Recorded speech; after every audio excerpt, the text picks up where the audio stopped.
করবেন বাবাজি, আলেম ওলামাগণ অনেকে ওয়াজ করেন, কিন্তু বাজান কারবালার ময়দান চাক্ষুষ সাক্ষী কে ছিল, তার নাম কি ছিল?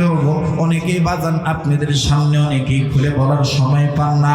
কারবালার ময়দানে যুদ্ধ যেই ব্যক্তিটা দেখেছে, যুদ্ধ যেই সন্তানটা দেখেছেন, ওই যুদ্ধের ময়দানে আমার বন্ধুগণ এজিদের পক্ষের সৈন্য ছিল 22,000, আর আমার বন্ধুগণ হযরত ইমাম হোসেনের কাফেলার সঙ্গী ছিল 72 জন। আর বাবাজি,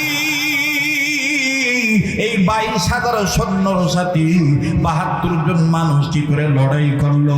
আর এই 22,000 মানুষ আর 72 জনের কাফেলা লড়াই কে দেখেছিলেন? যুদ্ধে কে বেঁচে গিয়েছিলেন? আর বন্ধু,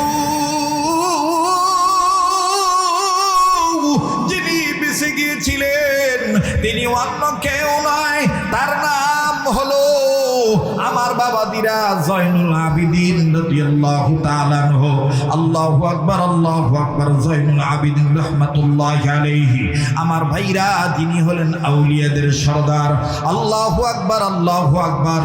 মুসলমান বন্ধুরা রে আমার, ইমাম জয়নুল আবিদিন তিনি ছিলেন কারবালার ময়দানে প্রত্যক্ষদর্শী।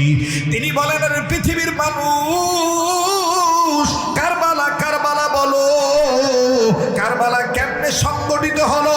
কেমন করে ইমাম হুসাইনকে মারা হলো? আমার চোখের সামনে কাকে হত্যা করা হলো, কাকে পানি দেওয়া হলো না, কোন কারণে পানি দেওয়া হলো না, কেমনে কাকে তীর মারলো, কাকে বর্ষা মারলো, কাকে তরবারি দিয়ে আঘাত করলো, কার কল্লা কাটলো গো, কার হাত কাটলো, এগুলো সব আমি দেখে ফেলেছি। তবে বাজান, আমি বিস্তারিত এত লম্বা আলোচনা আপনাদেরকে শোনাবো না, আমি শুধু মূল কথাটা আমি আপনাদের কাছে বলতে চাই। আপনার কাছে ভিডিওটা কি ভালো লাগছে? ভালো লাগছে বলেই তো এত সময় ধরে ভিডিওটা দেখতেছেন। কিন্তু ভিডিওতে লাইক দেওয়ার কথা মনে আছে কি? জলদি জলদি ভিডিওতে লাইক দিয়ে আসেন, আবার দেখা শুরু করে দেন।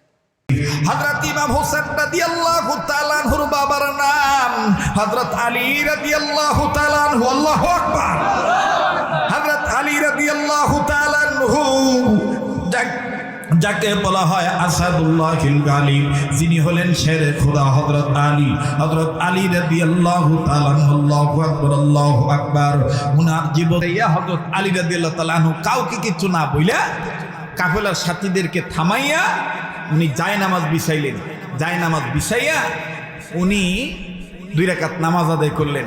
নামাজ আদায় করে 2 হাত তুলে আল্লাহর। আপনার কাছে ভিডিওটা কেমন লাগছে কমেন্ট করে জানিয়ে যান। ভালো লাগলে একটি লাইক দিয়ে যান। আর এরকম সুন্দর সুন্দর ভিডিও পাওয়ার জন্য আমার ইউটিউব চ্যানেলটা সাবস্ক্রাইব করে রাখবেন, আর ফেসবুক পেজটা ফলো করে রাখবেন। তো সবাই ভালো থাকবেন, সুস্থ থাকবেন। আসসালামু আলাইকুম ওয়া রাহমাতুল্লাহ।